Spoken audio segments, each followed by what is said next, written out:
Our next session, the Fireside Chat, on a very intriguing topic.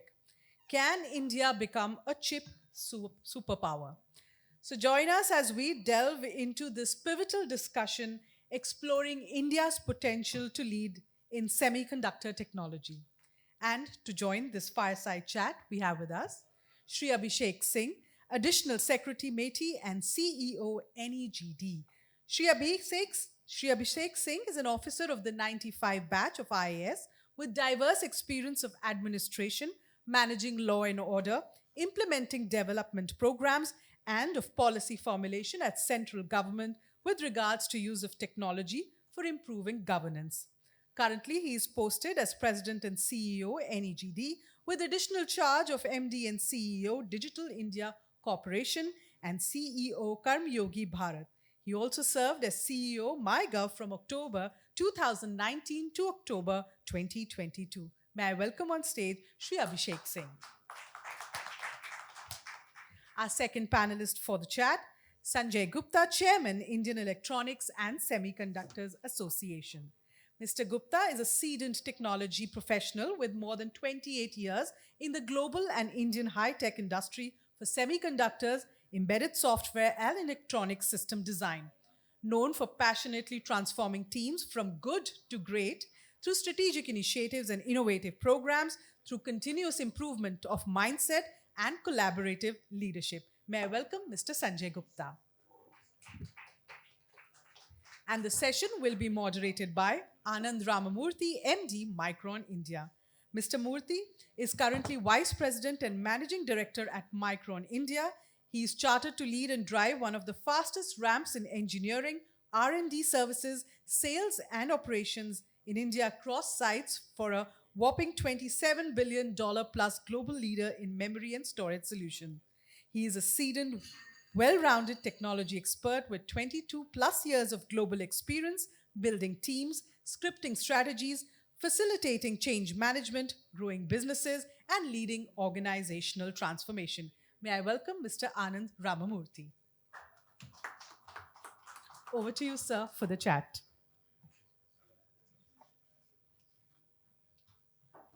Good morning, everyone, and glad to be here. And Abhishek ji and Sanjay, welcome. Today is a momentous day, as some of you are very familiar. As we are speaking here, there is an activation of India's first foundry built by Tata Electronics in Dholera. I know the sentiment because less than a year back, Micron, that I represent, set up the first OSAT in Sanand, Gujarat, and which is actually coming along fairly well, and maybe we'll talk more about it. But today, we're going to talk about India's chip ambition. And I think no better way to start by asking Abhishek ji first. The India semiconductor mission seems to be off to a good, steady start. Not to make comparisons, but when you look at some of the other countries that announced similar plans, we seem to be marching much faster and better. So maybe just start with a sentiment. How are you feeling as a key government official in Meity? And just give us a state of your mind, and we'll start with that first. Yeah, thank you. And as you mentioned, it's a momentous day today with the launch of the 3 units, the Tata Electronics at Dholera, and then at the OSAT units at Sanad and Morigaon. So Honorable Prime Minister was just speaking, and I was just listening to it while on the way here. And it also shows the commitment of the government with regard to how we plan to make India as a manufacturing hub. And as we know, today semiconductors have become part of our life. In fact, whatever we do, even this microphone won't work without semiconductors. So semiconductors is there in everything, whether it's automotives, whether it's equipment, whether it's electronics, everywhere. And the way this industry is designed, there are few companies and a few countries who have monopolies. So whether it's Taiwan or whether it's ASML, and the whole technology is also known to very few countries and very few companies. For any country like India to establish its presence, one requires to address this whole supply chain in a very holistic manner and rely on the strengths that we have, build on the capabilities that we need, and step by step gradually move up the supply chain and ensure that we become a strong player in this ecosystem. It's not a 1-year game or a 5-year game, it's a long-term game. And accordingly, we have come out with a strategy which relies on the core strength that we have, that is of talent, Like our design engineers in electronics and in semiconductors are known across the world. Most of the leading design companies are either led or they work on the strength of the Indian design engineers. Many startups in India are doing great work in design. So we started with that, like doing this, the design linked incentive scheme provided a focus with regard to how do we establish a presence in that. Then we came up with, of course, the fab is something that all of us aspire and want. There have been several attempts in the past also for establishing fab, but it's much more complicated than just setting it up. But the start today, which has happened, has been a culmination of efforts for the last couple of years, last several years, I must say. And this will definitely go a long way in trying to aspire to go into more complicated, higher specification semiconductors. And OSAT is the something which is required. Like if you go for the supply chain after design, after fab, after OSAT, and then comes manufacturing. So OSAT is something which we have kept focus on, and that's in a way I would say the easier thing to do. So thanks to Micron, they led the way, and now it has attracted the interest of Indian companies, both Tata Electronics and CG Power, making investments in this. Government came up also with the policy of providing support for that through our semiconductor mission, and that would only lead to more such companies establishing themselves in this field, making investments in this field. And then, of course, at the end of the spectrum, of course, the PLI schemes for electronics manufacturing, which has shown how India can become from a importer of electronics devices, of mobile phones, of laptops, of notebooks, of wearables, into an exporter of devices. And if you just look at the numbers, the CAGR rates of almost 22% to 25%, the pace at which the sector is growing, we only have to look up from where we are. So I would just say that it's a culmination of the efforts made by the government in the policy space and the efforts made by various companies, and the trust that companies like Micron and other companies are looking into India, that we have policy stability, we have a support, we have a domestic market, and we have a potential to dominate the global market. So that has led to where we are today. But I would just say that these are initial steps. In the next 5 to 10 years, we'll see many more fabs coming in, and the companies which have kind of missed out on the opportunity now for whatever reasons, because there are global efforts also. There are pressure on many of the American companies of establishing fabs in Europe or establishing fabs in the US. They would also ultimately feel that the opportunity that India is giving in several ways will be something that they will latch on to in the days to come. Wonderful. Thank you, Abhishek ji. Like a well-trained bureaucrat, he touched on almost everything I had in my list of questions. So, aapka ho gaya, sir. No, but thank you so much. Sanjay, similar question. Give me a state of your mind, but also because you've been in the industry for so long, you've seen the whole, and now as part of IESA, State of the Union, and also some commentary on what could be the next logical steps here, right? Of course, we have a ISM charter, but what more? What next? Sure. So again, thanks to the organizing team for having me here. Today is a very important day, as the fellow panelist said already. Very, very historical day. Last year also we all were celebrating when Micron did the first step, and today we have 3 more milestones happening in the same direction. So my congratulations to everyone whose heart beats for semiconductors and electronics. I'm very elated on behalf of industry. We feel that India's decade, that everyone is saying it's India's decades or India's century. I think these are the proof that it is no more a rhetoric or no more media hype. These things are real. Getting the announcements of the scale. I think the first one is more than 90,000 crore. The second one is more than 27,000 crore. Third one is another 10,000 crore. It is not a joke to have these heavy investments happening, especially in such a short span of time. And just to give a landscape in terms of overall ecosystem that we see, the first step in the semiconductors, you can say the whole semiconductors ecosystem is founding on 4 pillars. The first pillar, where India took the lead before we actually got the limelight, is the semiconductor design.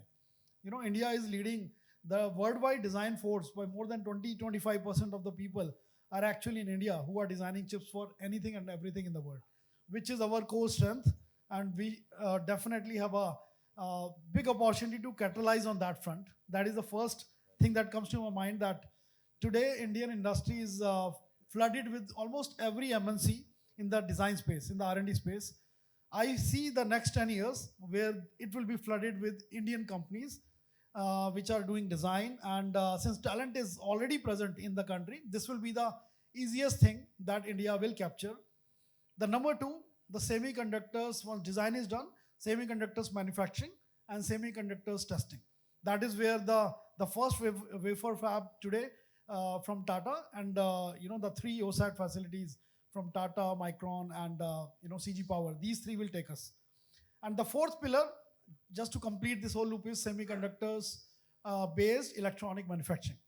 That is one area where I think India took a very good start almost 10 years back. And today, from a pure importer, we are actually moving into the export category with more than $100 billion of electronic manufacturing already happening. And since semiconductor is the heart of this electronic manufacturing with more than 20-25%, so we are already consuming more than $20-25 billion of semiconductors, which will become $100 billion by 2030 based on all the projections, when the electronic manufacturing becomes 500 billion. So all the four pillars are thriving. And, like in life, everything is taking its own sweet time. And I believe that all the four wheels of our semiconductor vehicle are moving forward. I don't see any one of them slowing down. And I can only see that, a decade from now, India is going to be proving right this title of this conference. Is India will be the semiconductors superpower? I have no doubt about that. Wonderful. Thank you, Sanjay. I'm sure, I think we will not be here if we didn't believe in that premise, right? One connected question. I'll start with Abhishek ji and then have Sanjay, you comment on it. We talked about design R&D as an important pillar. Clearly, manufacturing is a logical step because it's kind of the next step in adding value and creating employment. The India semiconductor consumption is also important, right? This is a question I get asked by my leadership team. Listen, the country is making such amazing progress. Give us a sense for the consumption for semiconductors in the country. Of course, they see the progress of India, the GDP growth, the vision for 2047. Maybe Abhishek, at a policy, what sectors are exciting, you believe? Because, as you rightly said in your opening comments, everything needs a semiconductor chip. But there are some sectors like EV, for example, in India, EV in two-wheeler being a unique deviant from the global ecosystem. Broadly speaking, industry-wise, because if you start growing the India consumption story, it becomes a true 360 story, right? Designed, manufactured, and sold in India, on top of being an export hub. So any sense for sectors that you see as being a key driver for more consumption in the next 5 to 10 years? And any other related comments on that? See, of course, as you rightly said, there is a demand for semiconductors in almost all sectors. And if you look at India and if you look at usage of semiconductors in various sectors in, say, a developed economy like the US or the Europe, then you see that there are certain areas wherein the adoption of technology, the adoption of automation in India is much lower than what is there elsewhere. Like, for example, health sector that we see. We still don't have that much automation, that much of the machinery that is using a lot of semiconductors these days in health automation. We do see such machines in the super specialty hospitals, but there are a few. If you think of in the next few years, and as we are moving towards becoming the third largest economy and by a developed economy in the next 25 years, we also focus on how every primary health center, every community health center, every sub-center, and every smaller hospitals in tier 2, tier 3 cities will undergo a lot of adoption of technology. So that's one big sector that's going to need a lot of semiconductors, a lot of electronics chips. Then you look at the automotive sector. The per capita ownership of cars in India is much lesser than anywhere than the developed economies. So as we grow up on the economic ladder, as the per capita income goes up, as we grow at almost 8 to 9% and hopefully by 10% in the next 2 years annually, that would require a huge demand in the automotive sector. The EV revolution that is coming up. So that would also require a lot of investments by these automotive companies in getting semiconductors and chips. So this demand is going to grow very high. If you look at education, especially like all schools at every states, we see a gradual movement to setting up smart classrooms, setting up setting up virtual classrooms. So that sector, universities adopting that. When you see the content that is being created in India, and if this content is consumed in the classrooms and all, and if you just see the entire education system adopting to this, the huge demand coming in here. And similarly, the livestock sector, animal husbandry sector, the manufacturing sector, the growth that is seeing in the traditional manufacturing, the brick and mortar manufacturing, there also with the industry 4.0 coming in, and with the modern manufacturing techniques being adopted, the adoption of semiconductors in this manufacturing sector is going to be huge, apart from the manufacturing that we're talking, the electronics sector. So I would say that these four sectors and will primarily drive the growth given the numbers that we have, because the people, we are billion plus people will remain, who will need education, who will need healthcare, who will need agriculture, plus manufacturing in other sectors like textiles and a lot of adoption of semiconductors that will happen there. So overall, the demand will far outgrow the supply that we have currently. And as I said earlier, yesterday only I was in Bangalore and I was talking to some industry leaders who did not set up the fab in this round of thing.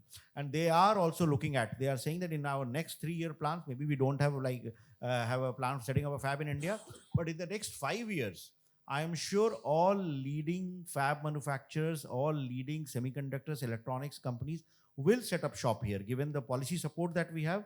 And just look at it. No? See, 29th March was the 29th Feb, the leap year day. We took the giant leap into setting up a fab on that day. And today is what, 13th of March? 2 weeks, the groundbreaking is happening. So in no other sector I have seen in my 29 years in public service of things coming from cabinet approvals to actual fruition at this pace. So that is something that the world is looking at. We have demand, we have the capability, we have the policy support, and we have the willpower to become a semiconductor superpower, and hopefully we will be. Wonderful. Thank you. I think you two quick comments on what you mentioned, right? As you were talking through all the different segments, it's safe to assume that semiconductor is almost a great proxy for the overall consumption market in the country, right? Clearly, the rate and pace may vary, but what you're saying is a wonderful proxy, and healthcare, education, you name it. And you spoke about the 2-week performance, Abhishek ji. Micron, we announced in July, and we have a public statement saying that we'll have our first module out by early part of next year, which in semiconductor turnaround time is completely out of the box, right? So, And just to add to that, like on 29th, this happened on 7th of March. We also got the approval for the AI mission that we are working on. And the AI mission, 10,000 crore investment into compute, into skilling, into providing support to startups, building AI models, building foundation models. All of it will lead to rapid adoption of technology, rapid need of semiconductors and all. And there also the mandate that we have from the Honorable Prime Minister himself that we need to get going. And we need to get the tenders out by mid-April and start actually implementing the project. So all this promises to be create a huge demand for stuff that you all are making. We'll come to it. We'll come back so that we can have a. So Sanjay, you have on top of your ISA job, you have a day job where you look at these markets very closely. So please share your thoughts on the consumption story. Right. So I completely agree with whatever Abhishek ji said. I will also add on top of that in my current job where I'm working for Indian Tier 1, I can clearly see this is happening real time. There were days when 100% of the electronics, 100% of the systems were imported. And India pretty much used to be a trading model. You just import things, add a margin and sell it. It happened for probably more than a couple of decades. But today, our company and likewise our competitors have put up manufacturing plants, electronic assembly lines, where we are right now manufacturing the entire systems, the fourth pillar in-house. And the more we are doing that as an Indian industry, the more local demand we are creating. So one of the biggest criticism initially by some critics was, you might solve the supply side of the problem by giving these heavy subsidies and government support and getting all these multiple fabs there. But who is going to buy them, right? So the demand side is equally thriving, which is the good thing is by organic route. India is all set not to just locally consume this huge demand, but I'm sure that in next 10 years, we will also be exporting a lot of these, because whatever we do, history has proven us that it has been efficient, it has been high quality, and price competitive. So the entire drive that is happening in the Indian tier 1 industry, all the product companies are manufacturing these products. The only issue right now is we are still importing 100% of semiconductors. And if we do the math purely as a business, this is the cause of the competitive issue. When you import a chip, you are paying heavy amount in excise and taxes, and this is the highest BOM component, if you will. So imagine if you localize a chip, you will straight away become very high profitable and give a real hard time to your global counterparts. And I think that is what Indian industry needs, to have a local chip ecosystem so that companies like us can import, can localize these chips and really become the world leader as a tier 1 brand. And this will also lead to one more thing. Today, we do not have a big consumer brand in the country, right? We are relying still on the Korean brands or American brands or European brand. I also foresee one thing, that with this chip ecosystem that is coming, it will have an indirect benefit, that it will also generate the Make in India brands even at a product level, because they will be competitive on the most important criteria, that is a chip. So I'm very hopeful for that. Wonderful. Thank you, Sanjay. In fact, as you were speaking, we don't have to necessarily follow the China model, but there is an established playbook where when you build manufacturing, there is an automatic correlation to consumption and to the supplier ecosystem, right? And I'll tell you from the Micron playbook, after an announcement at the recent Gujarat summit, we had a couple of our key vendors actually have their plans to establish plant in Gujarat, right? And not all of them will come, obviously. Some will continue to support remotely, but that's how you build an ecosystem, and it's a lot of work, but has to be done. Abhishek ji, I know you've tackled this in a few of the sessions that I have been privileged to listen to you. Slightly tricky, so I'm not trying to put you in a spot here, but we are proud of where we are and how we are tracking. But I look at as a trained engineer running an R&D site and site operations, our R&D spend is still unusually low, right? We are cognizant of that. It's 0.8% of GDP. It's not just about the number, even the per capita wise also, we're not there yet. I know you talked about the AI mission, there is funds coming, but fundamentally looks like even with this whole manufacturing attraction, rightly so, it should not be an either or equation. R&D, core R&D and science research is very fundamental to the future of any country long term. So your views on how do we slowly but surely shift that needle, and what are the policies that the government is looking at to push even us, semiconductor and OEM companies, to do more of core research in the country rather than just vanilla research?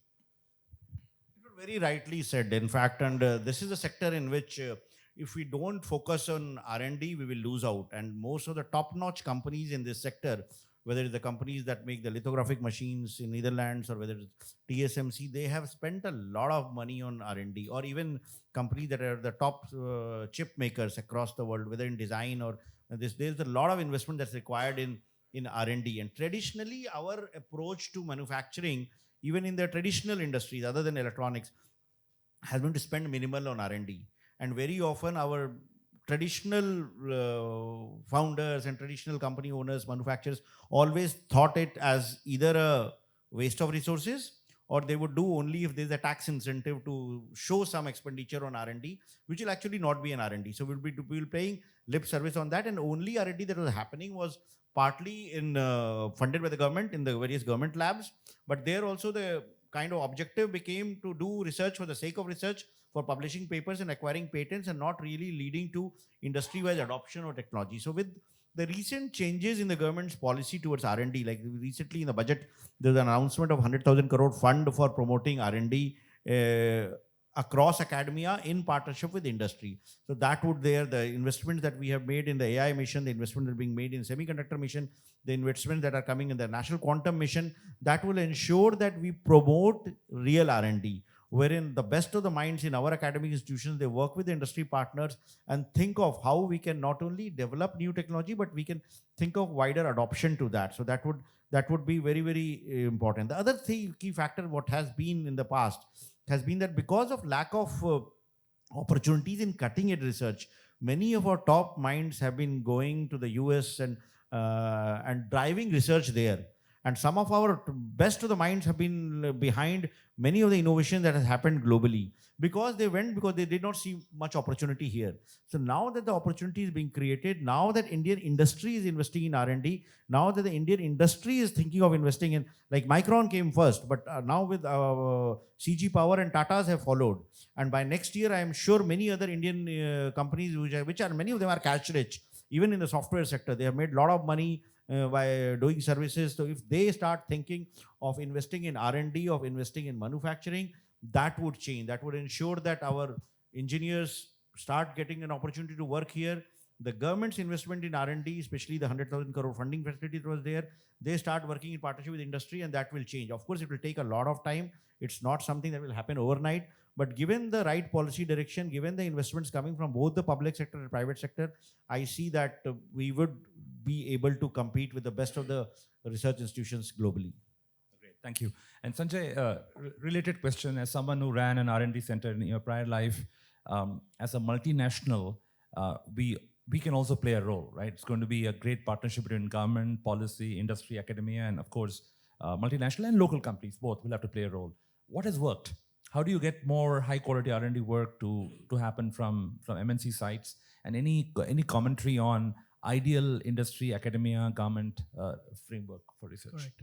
So it's a very valid question, because while we talk about demand, supply, but the whole ecosystem is lying on a foundation of talent and talent availability, and the ready people who can hit the ground running after their graduation. Now, India is known for producing highest number of engineers, but it's also known for many of those engineers don't get the relevant jobs, and many of them get tempted towards maybe lower end skills or easily available IT jobs in lack of a better opportunity. So some of the programs where in my prior life I partnered with Meity. One was a manpower development program where we were getting hundreds of those interns into our company, training them. Government was taking care of their internship and funding and all. So that way they relieved the industry from expenses. Their only motivation was you get them exposure, because that is what will make them industry ready. I think this is one program that I felt worked a lot in our favor, because no matter how many engineers you hire as interns, they're always less. By the time they're finishing their internship, demand has grown by that time. It's always a catch-up mode that happens. That is number one. Number two, we kind of pioneered in setting up something, the semiconductors fabless ecosystem incubators with couple of top institutes in the country. And I think that worked very well, because by providing them the next level of mature ecosystem, where a triangle partnership, one, funding comes from Meity, the industry provides you the direction, what kind of products to make, what is your technology that you should go for, and then the academic institute provides the ecosystem, the infrastructure, and the program management. And that has worked very well for a couple of incubators that we established and did MOUs with these institutes. I think this is just a very small beginning, but this has to be a mass movement. If we need to create India as a superpower, a model of that kind may not be copy exactly that, but this kind of a model of a perfect partnership, which is goal-based, which is actionable and beyond just paper presentation and getting the theoretical patents and all. We have to move beyond that to more practical aspect. And maybe I would say some kind of just a thought, like you have a mandatory portion of your annual budgets that goes into CSR activity. Same way, we need to have a mandatory investment into incubators for semiconductor support. That should be done. Maybe a portion of that or addition of that to all the MNCs, because let's accept the fact, MNCs are getting the top talent of the world. And there is some obligation that they need to return back. So that's what I would say. I'll tell you this, Sanjay. 5 years back, I would go and talk to these IITs and our top colleges, and no disrespect meant, they were devoid of ideas. But today, I say this in half jest, they're like corporate honchos. They have an MOU framework, they essentially they know how to use money, they are well networked, they're always asking answers. So clearly there is a needle movement happening there, where people realize that all our top colleges have to become much more than producing good engineers. But it's a generational shift. every student should feel the same way. Otherwise, they'll go back and just enroll in the computer science department and not look at the regular sciences. The one element I think we touched on, MNC, R&D, manufacturing. Abhishek, you talked about this briefly in your opening comments. The semiconductor fabless startup ecosystem is still not where it needs to be for reasons we fully understand, because there's a very long lead item sector, and even if you're fabless, it's not easy to get the attention of the TSMCs of the world, right? But if you're clever, you can always find a way to work around. I know we have a design linked incentive, which is a very good start, but from a policy focus standpoint, how does the government look at the semiconductor startup ecosystem? Like we do feel that the startups have a lot of value to add. So as you might be aware, many of you, that the Chips to Startup plan, which is the beginning of providing support to some of the prospective startups. That program was launched in almost more than 100 academic institutions, and that kind of gave access to most of the students working in the domain to the EDA tools that was required for doing that. And almost all these institutions have access to that. So that is there, plus our whole startup program with regard to providing funding at various stages to promising ideas or promising companies who are working in this field, will add the pre-seed funding, the seed stage funding, the post-seed funding, various models. So whether it's through the Startup India program, whether it's through the Samriddha program, so there is a component for providing support to startups who are working in the semiconductor field. But we also realize that the amount of investment that are required for a startup to establish themselves in this space is very, very huge. So it would require thinking through where all. So we do feel that the startups working in the design stage have a lot of potential, and there will be other startups who will collaborate with the other bigger players in order to play a role in the actual manufacturing of fabs and all, because that would require much more investment that may be beyond the funding opportunities that a startup has. But yes, design linked incentive scheme, promoting Chips to Startup program, and once they are able to do that, maybe we will see some consortium of startups or some big industry partners partnering with a startup and coming up with the new facilities in the days to come.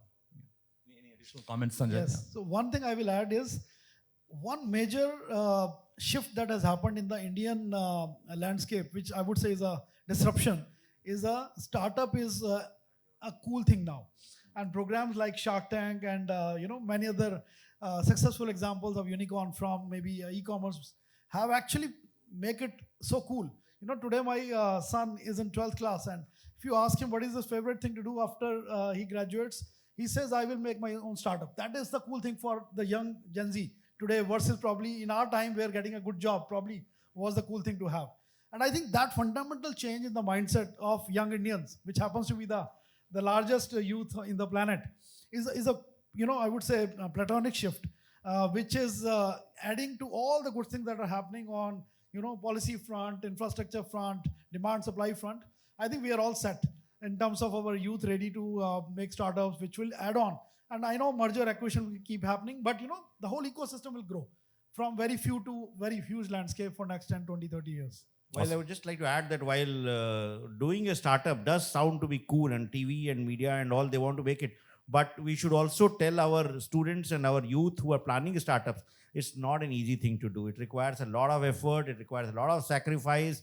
The probability of failure is very, very high. So one should not just kind of over glamorize the setting of a startup. It's much more difficult than doing any other thing, I would say. So that reality should also be there. While we must promote and we must provide incentive support, but we should understand the entire life cycle of setting up a business or doing a startup is much more complex than sometimes what they make it out on Shark Tank and other programs. No, I think very well said. Especially semiconductors, right? If your chances of winning in a regular tech market is 8 on 10, failing, semiconductor is even worse. I think, I know, Abhishek, you have a hard time constraint, and then we'll probably take a few questions from the audience. But just in summary, if I were to summarize all the thoughts that we heard today, right? Very timely intervention from the government of India through the India Semiconductor Mission seems to have gotten the outcomes they expected. The outcomes you expect from a policy is you have high pedigree companies lining up, taking the incentive, but not just taking the incentive, but actually doing work on the ground, setting up real factories, bringing the ecosystem along, and having products for both India and external markets. So I think we are at the cusp of an interesting time. Superpower is a long dream, to be honest, because that will take time. But you've got to start somewhere, and I think we made a good start there. So thank you, Abhishek ji and Sanjay, for some deep and refreshing insights. At this time, we'll take a few questions from the audience, and then. I have a question here. Would you be able to throw some light? I'm from DataQuest. Would you be able to throw some light on AI chips and what's the future going to be like, and when is it likely to happen? AI chips, as we know, like we are living in a times where one company has kind of absolute monopoly on AI chips. We all hear about NVIDIA becoming $1 trillion company and their stock price zooming and all, because they have the H100s which no one has. And in fact, we have been talking to all the other manufacturers like AMD or Intel, that when are they going to come up with something similar, so that it becomes a more level playing field, the prices become reasonable and all. Otherwise, it's presently like anyone who is running a training model is going for the NVIDIA chips. But there are reports which say that those who are doing fine tuning or inferencing, there are other options which are available, and that can be done at a much lower cost. So when we are setting up our AI compute infrastructure, we are also very closely estimating the demand, like how many foundational models will be required, how many people, how many startups or how many companies will actually be will be needing chips for training the models, and how many would be doing fine tuning. We find there is a significant number of Indian startups who are more in the space of fine tuning and inferencing. So the requirement of chips for them will be different from those who have to run the training models. But we will need to ultimately meet all their requirements. But yes, if your question wants to whether India is getting into this, long journey. Right now we are not there. We are dependent on them. We have to ensure that we use whatever is available to make the best of the AI solutions that will work not only in India, but they can be used for solving problems globally. I'll just make one comment, and maybe Sanjay, you may have. The good question, right? I think as Abhishek ji kind of hinted at this, I would look at this as more as understanding the workload in use cases. Like what you have today as an AI chip supplier, nothing. NVIDIA is a great partner. We are banking on them to be successful because every NVIDIA chip will go with a Micron memory storage option. So God bless them, God bless AMD, God bless Intel, right? But if you look at the workload, that's a better way of figuring out where does the compute paradigm kind of become, what does the compute paradigm become 5 years down the line, right? Both for training and inference. And trust me, there is a school of thought, maybe a biased school of thought that says a lot of compute can happen in memory. We call it near memory compute, in-memory compute. Don't have to have all the compute infra sitting at the edge on the processor itself, right? So I think that innovation will happen. So what we are seeing now is all these AI PC, AI smartphones, essentially getting a lot more of compute and memory being thrown early on, but the partitioning of memory and compute will happen over the next 10 years. I will just add that AI journey has started. Nobody can stop it. The silver lining for India is whichever company from NVIDIA or AMD does it, it will be done by mostly Indian engineers. So that is a silver lining for us. We're all looking for takeaways. Maybe one more and then, yeah. Yes. We are seeing that a lot of, the semiconductor companies from like TSMC are setting up plants near, industrial centers, auto ancillaries and all these hubs, for example, Intel in US and even Qualcomm in Europe, etc. So will India be able to get that sort of supply chains, do centers be that efficient to cut the logistic cost and have that kind of collaboration in future? Yeah. So maybe I will take it, from the automotive tier 1 supplier perspective. As I said earlier, the biggest differential and cost benefit companies like us will get if the whole supply chain ecosystem is as close as possible, from chip, from the ATMP, from the entire, the board supplies, the software, can come from anywhere.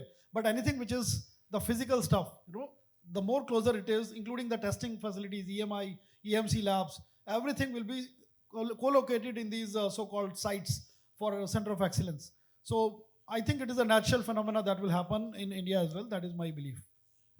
Abhishek, any thoughts or? No, I kind of agree, and that's how it's also happening. Like in a way, if you see the concentration, because semiconductors require a lot of other components also, like water and stuff and supply chain and all. And if you see the investments that Anand's company has made in Gujarat, or Tata are making in Gujarat, and the kind of other automotive manufacturing, Maruti also set up a plant there. So it's obviously it's a combination of factors. So there's a lot of manufacturing that's happening in and around Dholera. So that is emerging as a manufacturing hub. But we also see a lot of states competing with each other, whether it's Tamil Nadu, whether it's Karnataka, whether it's UP, whether it's Andhra Pradesh, Telangana. So they all are providing a lot of incentives and support for setting up manufacturing units for not only semiconductors, but other sectors also. So that would be the natural progression. But largely in a country of our size and magnitude, it will be driven by the holistic policy towards manufacturing and availability of other raw materials or other components, power, water, electricity, land, stable policies that would lead to where these units will come in. Wonderful. I think we have a clear signal. We have to stop now. Thank you so much, gentlemen. Before you step down from the stage.